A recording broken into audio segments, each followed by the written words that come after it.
ఈరోజు కొల్లూరు గ్రామం అనేది నేను సమితి ప్రెసిడెంట్ నుంచి కూడా చూస్తా ఉన్నాను. చరిత్ర చూడాల. నేను కనీసం 5-6 తూర్లు 7 తూర్లు పోయి కంటెస్ట్ చేసిన ఎమ్మెల్యే. నేను ఇక్కడ 3 తూర్లు కంటెస్ట్ చేసిన. నేను ఎప్పుడు ఇంత గందరగోళం సిచ్యువేషన్ చూడాల.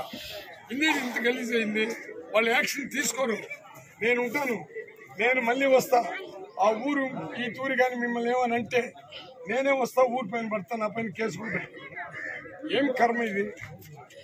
ఆడబిడ్డ, చిన్న బిడ్డ, నిజంగా బాధేస్తుంది కదా. ఆ బిడ్డను చూస్తుంటే పురుడు పట్టిన బిడ్డని, ఆ బిడ్డను పోయి కొట్టి వాడు నిజంగా అమ్మ పుట్టినవాడు, వాడు నిజంగా తండ్రికి పుట్టినాడు, వాడు బయట పుట్టినటువంటి బిడ్డను ఏ విధంగా ఆ ఇల్లు పోయి చూడియా. వాడి వాలంటీర్గా ఉండేవాడు గిరి అంట.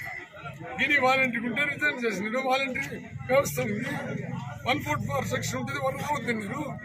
మీకు ఓటు వేయలేదంటే ఇంత గలీజ్గా చేసుకో. అక్కడ కూడా మనకు బాబు ఉన్నాడు, అక్కడ కూడా రమేష్ ఉన్నాడు, అక్కడ కూడా యుగేంద్ర ఉన్నాడు, అక్కడ హరిరెడ్డి ఉన్నాడు. వీళ్ళందరూ కూడా మన పార్టీకి సపోర్ట్ చేసినా వాళ్ళు కూడా భయపడి సైలెంట్గా ఉండాల్సి వచ్చింది. భయపడి కూర్చుంది, వాళ్ళు కూడా భయపడారు. కానీ రాత్రి అంతా ఇక్కడ హరి ఉన్నాడు. ఎందుకు చెప్తున్నానంటే ఇంత భయంకరంగా సిచ్యువేషన్ ని ఎస్పీ గారికి చెప్తే కూడా ఎస్పీ అనేది నాకు అర్థం కలప. ఆయన ఐఏఎస్ ఆఫీసర్ గా పనిచేసేదానికి వచ్చినాడు, లేకపోతే చంద్రబాబుకి ఏమన్నా ఊడికి చేసేదానికి వచ్చాడు, ఇక్కడికి నాకు అర్థం కల. ఆ మహానుభావుడికి 10 తూర్లు చెప్తే సార్ ఇప్పుడే సార్ యాక్షన్ తీసుకుంటాను. ఆ డిఎస్కి ఫోన్ చేస్తే సార్ ఎలక్షన్ అయిపోయింది సార్, కౌంటింగ్ అయిపోతే మీ పాపే గెలుస్తుందా సార్, పెద్ద మెజార్టీ గెలుస్తుందా సార్, అప్పుడు తొక్కేస్తానని అతను అంటాడు. సిఐకి ఎస్ఐలు చెప్తే మేమేం చేసి సార్, ఎస్పీ గారు 1 సైడ్ గానే ఉండమన్నాడు అని. ఇప్పుడు 2 నెలలుగా ఈ ఎస్పీ వచ్చినప్పటి నుంచి కూడా వాళ్ళ పాపం ఎస్ఐలు సిఐలు బాగుండేవాళ్ళు, వాళ్ళు 1 సైడ్ ఉండమని వాళ్ళు అన్నారు. అంటే మనకి ఇంక దిక్కు మనమేయా, మన జాతికి దిక్కు మనమే.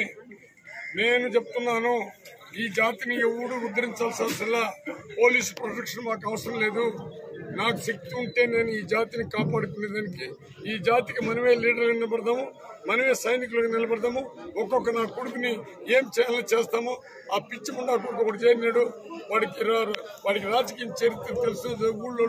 ఊళ్ళో పార్టీలు ఎంత లాక్కున్నా చంద్రబాబు నాయుడు పిచ్చి పెట్టిపోయి ఈ విధంగా దళితులపైన దౌర్జన్యం చేస్తుంటే వాడి పార్టీలో ఉండేవాడు అందరూ దౌర్జన్యం చేసేది.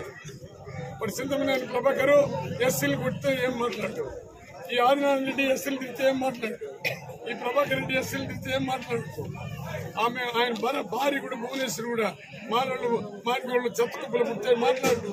వీళ్ళు నిజంగా రాక్షసులు పుట్టిన మనస్తత్వం ఉండే వాళ్ళు కదా ఇటు వచ్చారు. చంద్రబాబు, నీకు మళ్ళీ చెప్తున్నాను, నీకు కూడా కాలం చెల్లింది. మీ పార్టీ రాదు, మీ పార్టీ ఎప్పుడో బొక్కలు పెట్టేశారు.